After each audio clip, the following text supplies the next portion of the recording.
In 1954, humanity witnessed one of the most grotesque practices in medicine. In the Soviet Union, Dr. Vladimir Demikhov defied the natural order by performing a head transplant between two dogs. The resulting creature, a horrific chimera, lived for a short time.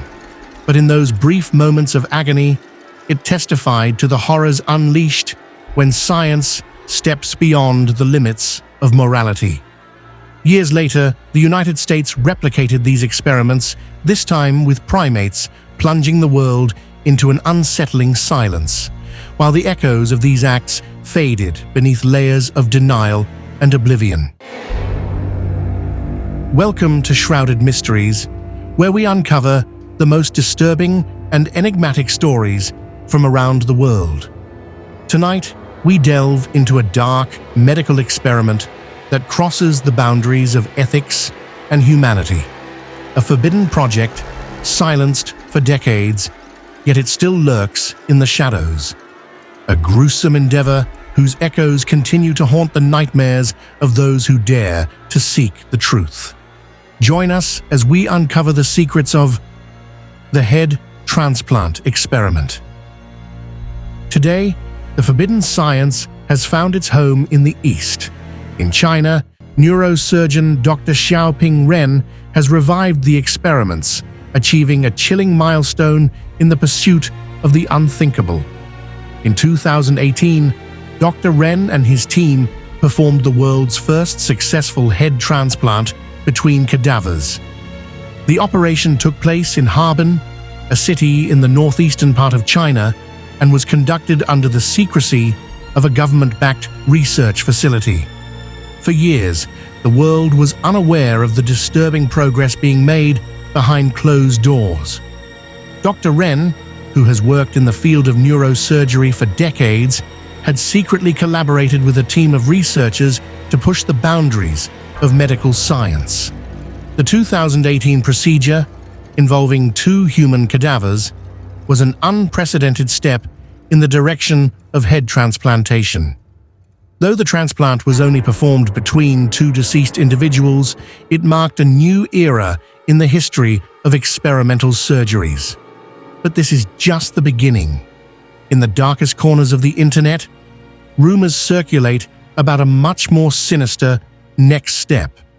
Secret Telegram channels, known only to those with access to the deepest, most hidden corners of the web, suggest that Dr. Ren and his team have already reached the next stage, transplanting a living head onto a body with brain death.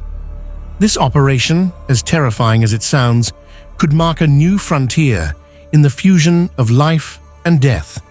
Whether it has actually been carried out remains a mystery, yet the whispers continue to grow louder with each passing day. Dr. Ren is not alone in his endeavors. He is backed by a shadowy figure, known only as Madame Web, whose identity remains a closely guarded secret. This mysterious benefactor is believed to be a wealthy and powerful individual with access to vast resources, willing to fund these grotesque experiments for a far darker purpose. Some say Madame Web's interest lies not in the pursuit of scientific advancement, but in something much more unsettling: immortality at any cost. Rumors suggest that Madame Web, a figure whose motivations are as unclear as her identity, has been funding these experiments with a singular goal: to escape the limitations of the human body. The whispers speak of her willingness to pay any price for a body transplant, willing to endure the most grotesque of procedures to inhabit a new, young body, free from the ravages of aging. The ultimate goal, according to some reports, is not just the preservation of life, but the quest for eternal life. Dr. Ren's work is so shrouded in secrecy that only a few have managed to get close to the truth. Many have attempted to investigate the murky world of head transplants in China, but most have faced censorship, intimidation, or worse. The Chinese government has been implicated in providing both resources and a veil of silence over the gruesome experiments. What was once a distant dystopian vision now seems dangerously close to becoming reality. As the world continues to grapple with the ethical implications of such science, one question lingers in the shadows. What will Dr. Ren and his mysterious patron attempt next? And how far are they willing to go to cross the final line that separates the living from the dead? Among the most disturbing tales tied to these experiments is that of Fatim, a young Uyghur woman who survived a Chinese detention camp.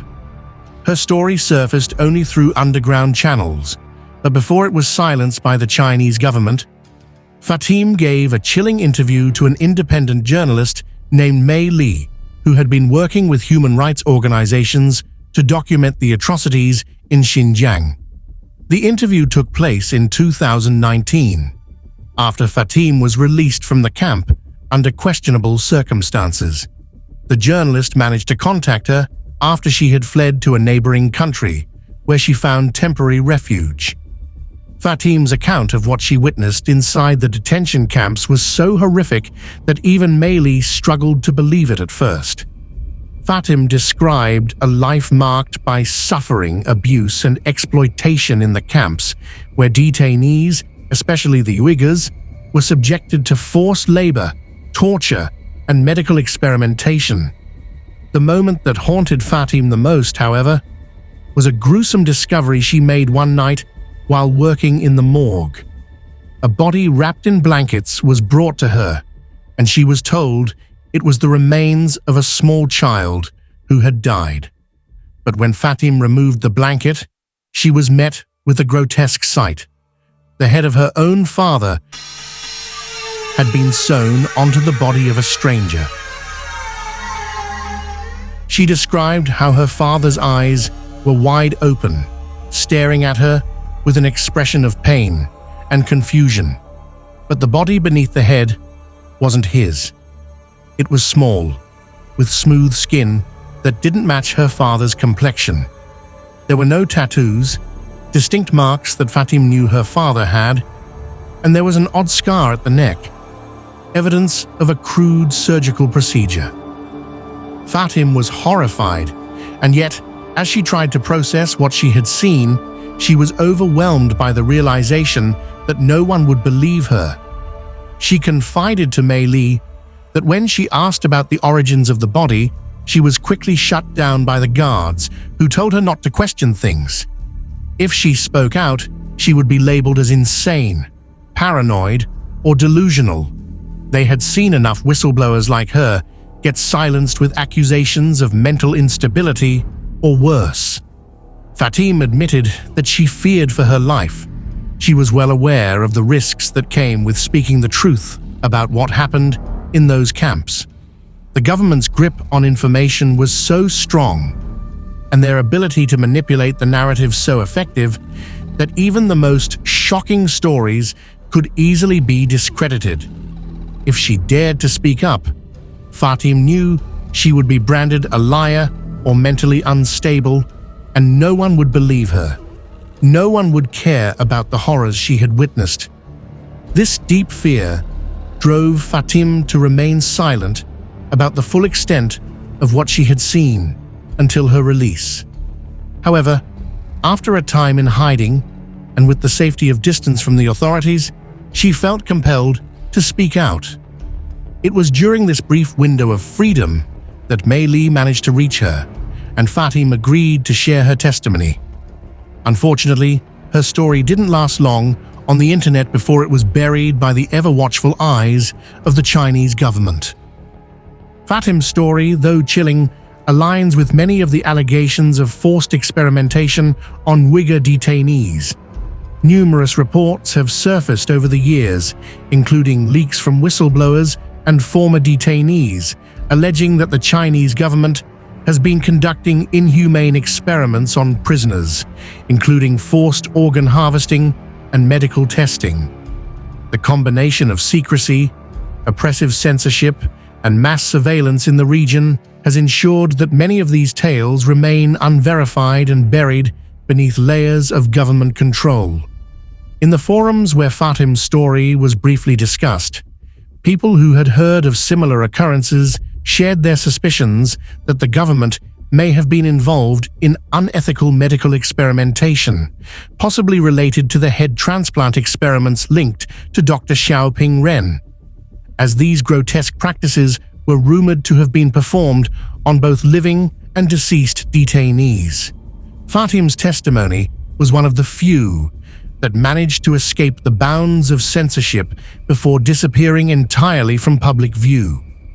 It is believed that her account was silenced by the authorities, and she herself may have become another victim of the regime's brutal tactics. There are few who have been able to tell their stories, and even fewer who have survived long enough to share them. Her final words to Mei Li were heartbreaking. "If I had told them back then, they would have locked me away, said I was mad." Who would believe such a thing? This fear of being disbelieved, of being labeled insane, kept Fatim quiet for as long as she could bear. She disappeared into the shadows once more, but her testimony, briefly captured in the internet's darkest corners, remains a chilling reminder of the horrors that continue to unfold in Xinjiang, hidden from the world's view. Much speculation surrounds the identity of Madame Webb, the enigmatic figure funding Dr. Xiaoping Ren's controversial research. Some say she is a wealthy transgender American woman desperate to obtain a perfect body, in a world where only a few transgender individuals can be considered multimillionaires.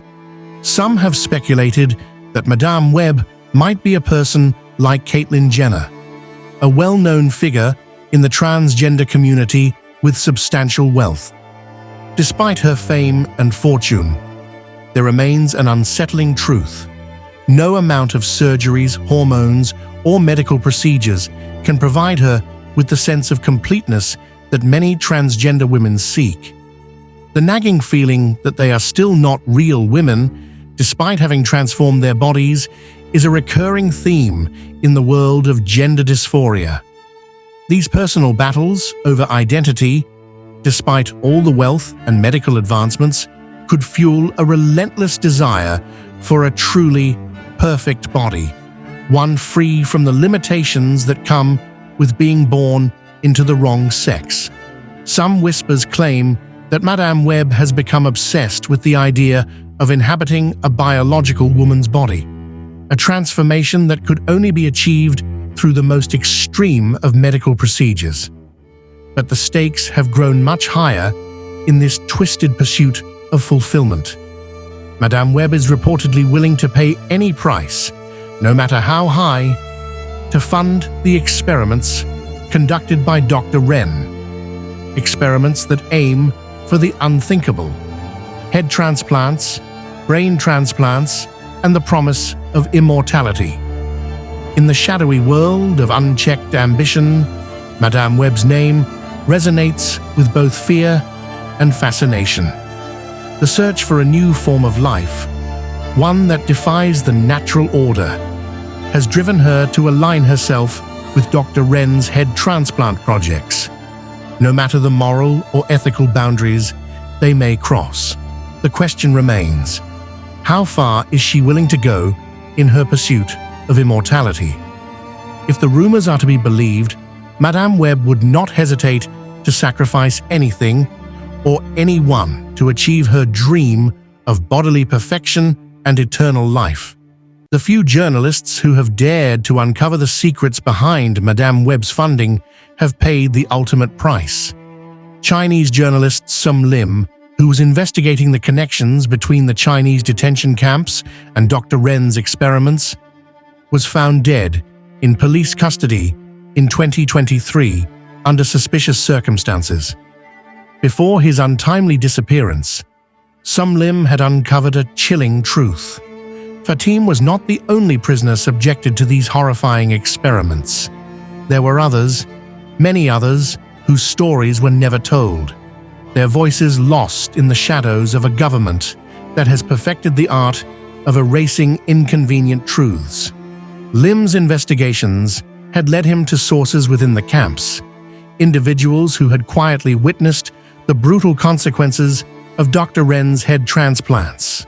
These witnesses spoke of a collection of bodies, discarded, forgotten, and left to rot, sacrificed in the name of science and ambition. Many of these experiments, as Lim discovered, were not isolated incidents, but part of a broader, darker network of medical research funded by powerful, faceless figures. Madame Webb was one such figure, but her pursuit of immortality wasn't solely about vanity or identity. It was about something far more dangerous: control over life and death. The power to alter the human body beyond recognition, to rewrite what it means to be alive. In a world where life is increasingly commodified, the boundaries between science and morality have become increasingly blurred.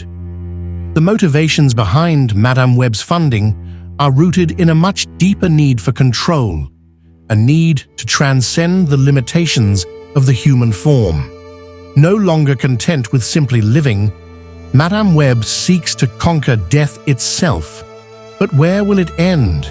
How far will she go in her quest to defy nature and gain ultimate power over the human body? The full extent of Madame Webb's plans remains a mystery, one that many fear will soon be uncovered, but only at great cost. Those who are brave enough to investigate, or who get too close to the truth, are simply erased from existence, swallowed by the terrifying, secretive world of forbidden science that Madame Webb controls. The story of head transplants is far from over. In fact, it is just the beginning of a terrifying future where the boundaries of morality are dissolved and human ambition descends into the deepest of horrors. What other abominations lie hidden in the shadows? What more is yet to be uncovered in the silence of clandestine laboratories? The secrets of forbidden science still haunt humanity, waiting for their moment of revelation. Will we be able to bear the truth when it finally comes to light, or will we fall victim to the same horrors we've ignored? But beyond the terrifying stories and the chilling implications of these experiments, one must ask, are these atrocities truly happening? Are these whispers of body swapping, head transplants, and horrific human experimentation real? Or are they the fantasies of the paranoid? The dark truths about China's involvement in such practices have been whispered in online forums, but we must question, do we believe these are just rumors? Or is there something more sinister unfolding in the shadows of the East? We want to hear your thoughts. Do you think these practices are happening? And if so, how far will they go? Are we truly witnessing the birth of a new kind of scientific monstrosity? We invite you to comment below and share your opinions on these disturbing matters. If you haven't already, subscribe to our channel so you don't miss the unfolding of more unsettling truths. This story may be far from over, and we will continue to dig into the darkest corners of humanity's secrets. Stay tuned for the next revelation.